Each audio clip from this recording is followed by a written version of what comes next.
There are indications, Mr. Chairman, that information operations are being conducted that are Chinese state-sponsored in the Philippines and are actually interfering in the forthcoming elections. So ang ibig sabihin nito, may mga ongoing operations ang China para suportahan yung mga kandidatong gusto nilang manalo. Yun ang diretsong tanong ko. Yes. At kontrahin naman yung mga kandidatong ayaw nilang manalo. Yes, there are indications of that, Mr. Chairman.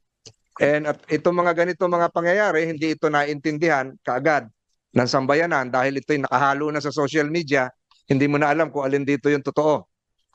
Is that Yes, correct? That's correct, Mr. Chairman.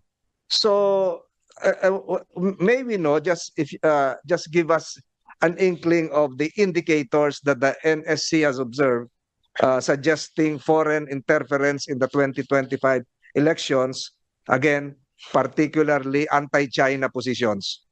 Ano yung halimbawang indicators? Marami yung nambabash, marami yung sunod-sunod. Ano yung mga indicators ito? Ang nakikita po kasi namin, Mr. Chairman, is that there are many narratives na lumalabas, for example, from Beijing that are being amplified by third-party individuals, the mga proxies nila, Mr. Chairman. So, based here in the Philippines or in China? Based here in the Philippines, Mr. Chairman. And do they usually occur during survey periods? Yes, Mr. Chairman. That's correct. In fact, Mr. Chairman, ang napapansin kasi namin, when there are statements coming from the Beijing, they are amplified by local proxies here in the Philippines. So kung ano yung script na nanggagaling sa Beijing, yun din naman ang sinasabi nila dito sa Pilipinas. So we can see that, Mr. Chairman, dun sa, for example, the Balikatan exercises are happening right now.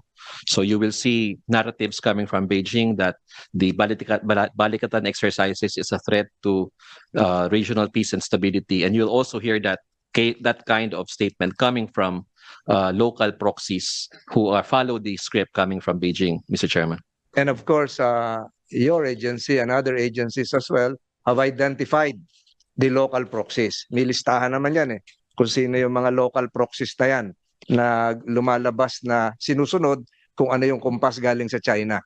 That is correct, Mr. Chairman. Kasi consistent yung mga narrative nila, mag-iingay pag malapit ng eleksyon, pag may survey, lalong-lalo na pag may sinusuportahan silang kandidato. Nika, you can proceed. Thank you, NSC.